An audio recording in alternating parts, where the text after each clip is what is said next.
এই first time আমার বান্ধবী মোহাম্মদপুরে আসে। হ্যালো, আসসালামু আলাইকুম, কেমন আছেন আপনারা সবাই? আমি আলহামদুলিল্লাহ অনেক বেশি ভালো আছি।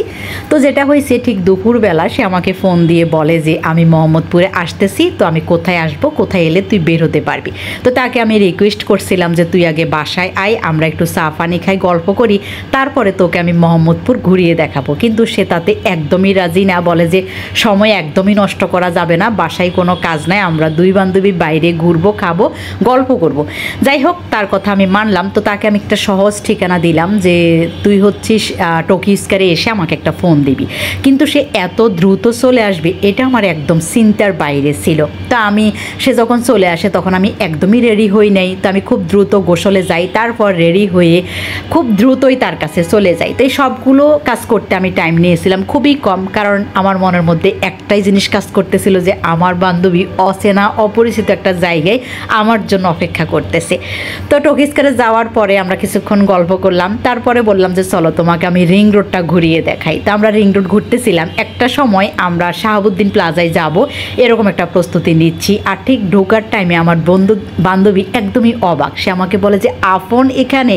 তা আমি প্রথমে বুঝতেই পারি নাই যে আপন কি। তারপরে সে আমাকে যেটা বলল যে আপনের ফুচকা নাকি তাদের অনেক বেশি পছন্দের, আর এটা নাকি তাদের এলাকায় অনেক ফেমাস। তো যাই হোক, আমি আমার বান্ধবীকে বললাম আমি তো ফুচকা লাভার না, আর ফুচকা আমি খুব একটা খাইও না, সো আমি জানিও না আসলে ভালো ফুচকা কোথায় পাওয়া যায় বা কোন টাইপের ফুচকা বেশি মজা। তো তারপর তার সাথে আমি আফনে যাই যে আমারও একটু দেখার দরকার যে ফুচকাটা আসলে কেমন। আমি ফুচকা না খাইলেও আমার বাসার বাকি লোকজন কিন্তু ফুচকা খুবই পছন্দ করে। তো আমরা সেখানে যাই, আর সেখানে হচ্ছে দই ফুচকাটা অর্ডার করি। আর এখানকার এক প্লেট দই ফুচকার দাম হচ্ছে 150 টাকা। মাই গড! যাই হোক, তো এটার স্বাদ কেমন তা তো আমাকে বুঝতে হবে। বান্ধবীকে জিজ্ঞাসা করছিলাম যে কেমন লাগছে, তো সে তো একবারে মাথা নেড়ে বলছে যে ওয়াও, অসাধারণ। তো তার সাথে আমিও কিন্তু পুরো এক প্লেট ফুচকা সাবার করি, যদিও একটু কষ্ট হচ্ছিল দুই বান্ধবীর, যে পরিমাণে কিন্তু অনেক বেশি। তো ওদের হচ্ছে পরিবেশনটা খুবই খুবই সুন্দর।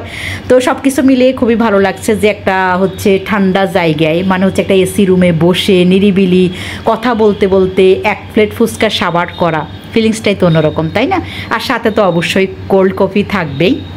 তো এরপর আমাদের দুই বান্ধবীর ঘুরে ঘুরে কিছু কাজ আছে, যে আমরা হচ্ছে শাহাবুদ্দিন প্লাজাটা ঘুরবো, আর সেখানকার যদি কোনো কিছু পছন্দ হয় তাহলে আমরা কিনবো।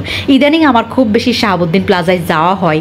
আগে আমি এই জায়গায় একটা শপিং মল আছে এটাই জানতাম না, কিন্তু এখন এমন হয়েছে এখানকার বেশ কিছু হচ্ছে শপ আমার খুবই পছন্দের হয়ে গেছে। ইভেন একটা শপ থেকে আমি আমার মেয়ের জন্য সব সময় 1 পিস 2 পিস কেনাকাটা করি। ওই আপুটার সাথে আমার একটা গুড রিলেশনও আছে, বলতে গেলে ফ্যামিলি পার্সনের মতোই হয়ে গেছে।